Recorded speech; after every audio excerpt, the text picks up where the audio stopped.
responsable de l'accueil dans notre hôtellerie. Alors je suis là quand je gère le planning déjà, quand les groupes demandent, il faut voir si c'est libre, ce qu'il faut prévoir, le ménage entre les différents, le passage des groupes, et puis l'accueil aux personnes. Voilà, quand ils viennent, leur faire découvrir la maison, et puis leur dire que à côté de l'hôtellerie, il y a une partie boisée où ils peuvent aller respirer, marcher. Voilà.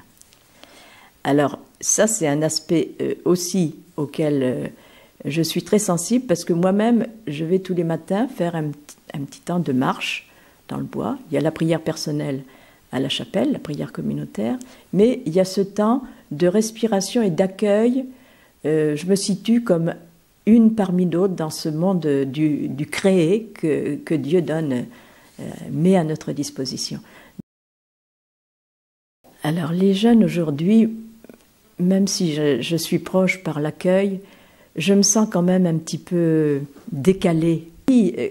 Ça n'a pas toujours été facile pour moi, j'ai eu des moments où je me sentais un petit peu fragile, mais avec Dieu j'ai trouvé un appui solide et ça ne m'a jamais fait défaut. Alors, si vous vous sentez... Je crois que je ne dis pas si vous vous sentez appelé, mais je dis, pour moi, ça a été un parcours heureux qui continue de me rendre heureuse. Mention d'être bien présente avec tout ce que je suis, ma personne. Voilà, je commence le temps de prière personnelle en me disant, je suis là, avec tout mon corps, avec... peut-être un peu de migraine certains jours, ou un peu d'inquiétude de ce que je vais avoir à vivre, une tension avec une sœur où c'est difficile, où je ne sais pas comment dialoguer. Voilà. Mais je me pose avec tout ça, et pour moi c'est un peu ça la consécration, c'est être là avec tout ce que je suis aujourd'hui, mais en me disant que la journée, elle va être... en relation avec Dieu, avec Jésus et sa parole, avec l'Eucharistie si on l'a ce jour-là, mais aussi avec tous ces compagnons de route que sont d'abord mes sœurs et puis les gens avec que je vais retrouver peut-être en réunion ou à l'hôtellerie, et puis ces événements du monde aussi. Voilà. L'association Partage au Pont-de-Pierre, les animateurs propose des temps de célébration, mais aussi des temps de réflexion à partir d'une réalité de la vie, d'un sujet de société. J'ai pensé à la vie religieuse aussi grâce au mouvement de la JAC. J'avais beaucoup aimé un temps de retraite où on avait parlé des différentes vocations possibles. Et à ce moment-là, j'aimais beaucoup... aller à la messe le matin où j'étais seule avec le prêtre. Il y avait quelque chose d'une vie intérieure qui grandissait, que je vivais aussi assez en solitude. J'ai vécu quelque chose d'un peu difficile où je me sentais en solitude jusqu'au jour où, à travers la catéchèse, le prêtre qui nous accompagnait, j'ai découvert que quelqu'un pouvait être solide auprès de moi. Donc ça a été fondateur, sinon j'avais du mal à avancer dans la vie. Donc ça reste quelque chose qui a été pour moi un repère, mais aussi continue d'avancer. Adolescente, j'avais peur de prendre des responsabilités, j'étais voilà, craintive. Et puis, voilà, le chemin a continué comme ça. Il y a une année qui m'a beaucoup marquée et qui m'a aidée à grandir, c'est une année en école ménagère. Et j'avais une place aussi importante près de mes petits frères et sœurs. Mes parents étaient très pris en agriculture. Et pour eux, j'étais un petit peu la deuxième maman.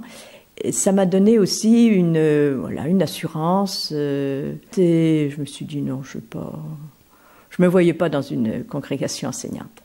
Jusqu'au jour où est arrivé, j'étais en recherche, est arrivée chez nous une revue, la revue des frères missionnaires et des sœurs des campagnes.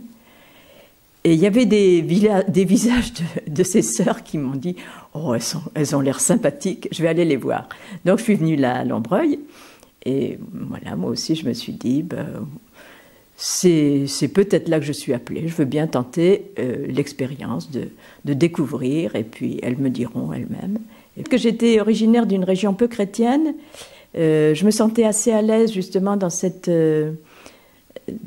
manière d'être proche, de partager la foi, mais par du contact simple, et amené à avoir des attitudes évangéliques, mais où je découvrais aussi chez les autres des attitudes évangéliques, même chez des personnes qui ne se disaient pas croyantes.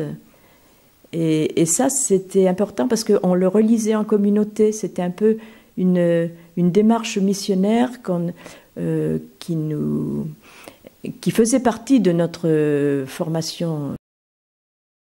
Et fascinée par toute cette histoire du peuple de Dieu que Dieu accompagne. Bon, moi-même, j'avais fait cette expérience d'être un peu dans la détresse et de me découvrir accompagnée. Et voilà, je me suis tuée bien et je me suis dit, mais la Bible, c'est ça qu'elle raconte, c'est que c'est difficile, le parcours des humains, et Dieu ne se lasse pas de montrer qu'il est proche, qu'il accompagne, qu'il ne se résigne pas aux égarements, et jusqu'à la venue de Jésus qui concrétise ce lien entre le ciel et la terre, au milieu des hommes, pour toute l'humanité.